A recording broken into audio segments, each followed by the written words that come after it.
Okay, guys. Good evening, good morning, good afternoon, whenever you're watching this video. Um, Welcome to today's video. I'm so excited that you are here.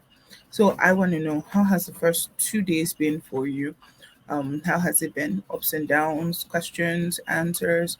What has been going on? I want to hear from you. I want to get feedback from you. So how has it really been for you? The journey, the experience, everything. How has it been? I'd love to hear from you.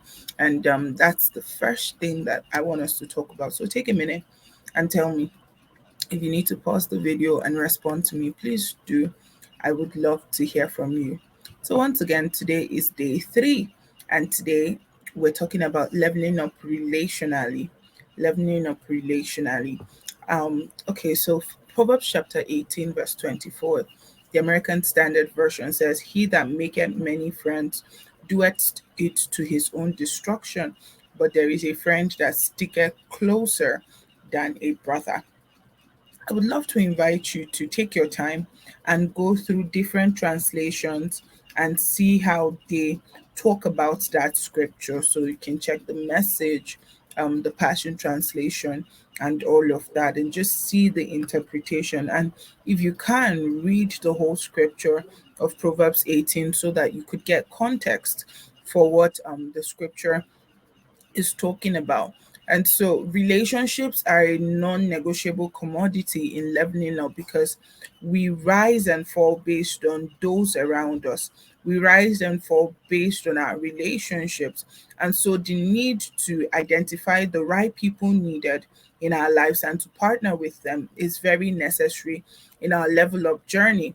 And so we're going to go through some questions, and I want you to be as thorough as possible, and I want you to be as honest as possible with yourself and also with the people around you by auditing your circle. But before I go into the questions, I would love to introduce you to an idea. And that idea is the idea of auditing your circle. So, what I do every 6 months or 3 months, as I feel is necessary, is looking at the people around me, right? Who are the people around me? What do they have to offer me, and what do I have to offer them? The people around me, what do they want, and what do I want to give them in return, right?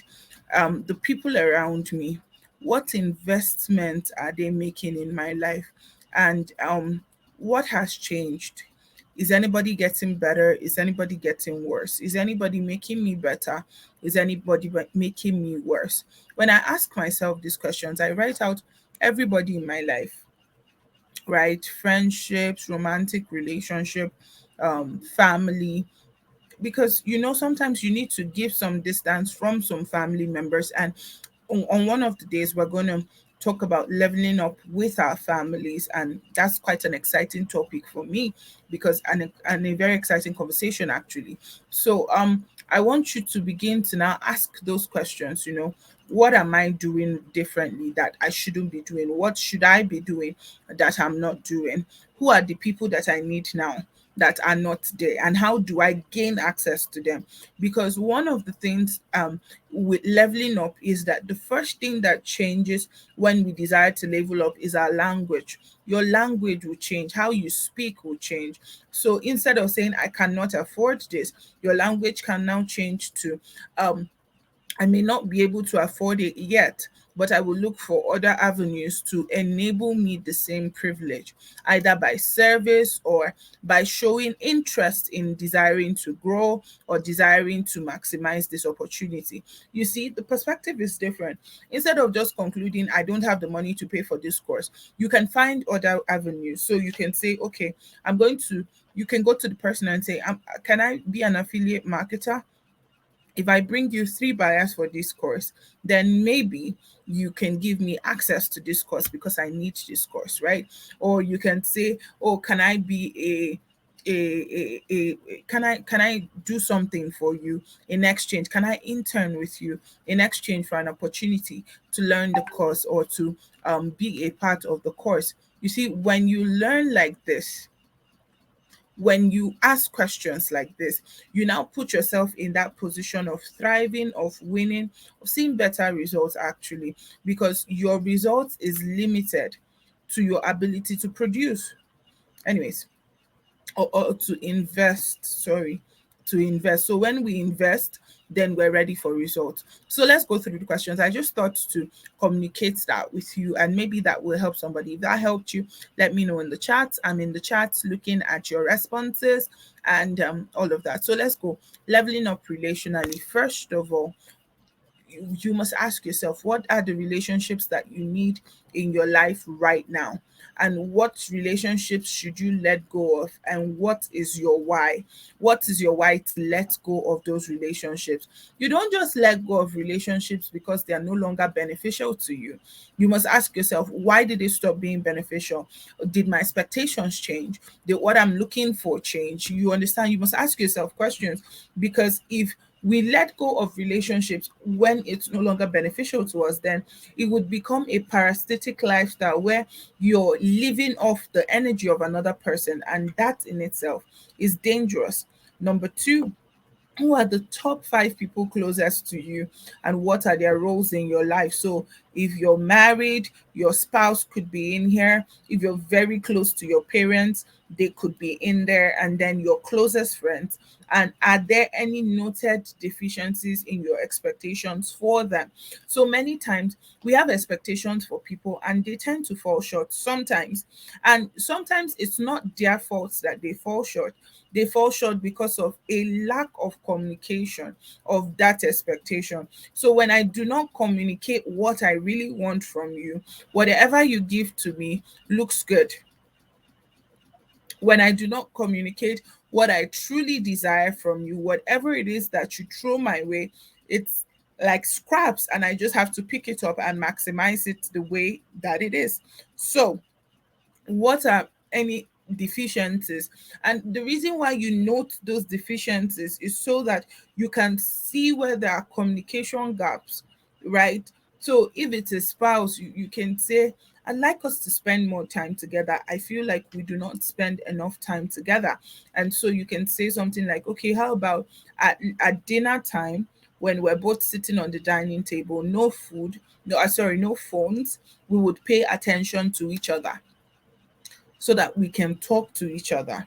The first couple of times it may feel awkward, like we don't have stuff to talk about, but over time you build a rapport, you build a friendship. You could also decide, okay, no phones in the bedroom, right? So maybe if you have like a room and a parlor situation, but if all you have is one room and everything, that may not be feasible, but you may decide even to just shut off your phone at a particular time of the night because you want to sustain your relationship or give off the right energy to your relationship.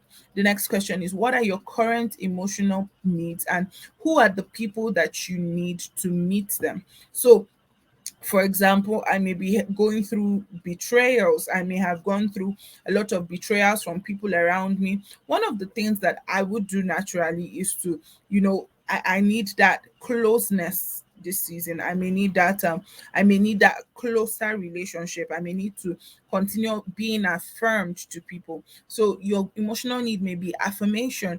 Your emotional need may be endorsement, right? Reminding you that you're good enough, that you're worth it, reminding you that, oh, there's nothing wrong with you. You can just keep pushing, you can keep going. So you must be clear on all those particular needs that you are going to meet. And then, are you the kind of friend that you want others to be? And then, how much of yourself are you willing to give in a friendship? And then, what are your limits? Most people are like, oh, I don't have any limits in friendship, I just go all out for my friends. That's dangerous, because people may tend to become strategic with you and then abuse those things. They may abuse your kindness, abuse what it is that you seemingly have to offer them as regards your relationship, right? So you must be in that space where you're like, okay, this is how much of myself that I am willing to give. This is how much of myself that I am willing to release towards this. And then interview five of your friends. and then have them, and or probably just go to the 5 people that are closest to you, because it will be easier to get feedback from them, and then ask them things like, what was the first thing you thought about me when we met? Has your opinion of me changed since the first meeting? And then, where do you think I'll be in 5 years based on what you see and know about me now? Now, when I was coming up with this workbook, I asked those that were around me as I was typing, and I got very interesting responses. And some of the responses were like, okay, and it gives you an opportunity to even self-reflect and remember memories, because some of your relationships may be going through difficult times, maybe going through times where the other party is feeling overwhelmed or underwhelmed or feeling a bit, I don't know why I'm in this friendship anyway. So sometimes remembering what connected you in the first place would help you build a stronger bond, would help you remind yourself. So if you're married, ask your spouse, how did we meet the first time? Remind me how we met the first time. Has the opinion of me changed from the first day that you saw me? And if it's changed, why has it changed? And then, based on what you see about me, where do you see me 5 years from now? Am I getting better or am I getting worse? It's very, very important that we're not just looking at ourselves. Even Jesus did something in the scriptures. He asked his disciples, who do men say that I am? Because people's perception of you will play a major part in the opportunities that comes your way. And it would also play a major part in propelling you and motivating you to level up. Because some people may feel that you're not growing, you're being redundant, you have a stunted growth, and then to you, you may be very lax with giving yourself accolades and say, oh, I'm growing, I'm doing better, I'm doing great. And really, you are just struggling. So you have to ask them, what do they see?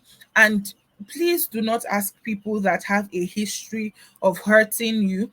Do not have ask people that have a history of not being constructive in their criticisms of you, but being more opinionated and all of that. So be careful who you ask so that you do not get hurt in the process of receiving feedback. All right. So I hope this has been a great experience for you. Let's end today by you typing in the chat, I am leveling up relationally. Come on, I want to see it in the chat. I am leveling up relationally. Go ahead and put it down there. I am leveling up relationally. I want to read it. I want to see it. I want to see you believe it. And I'll see you soon. Bye for now.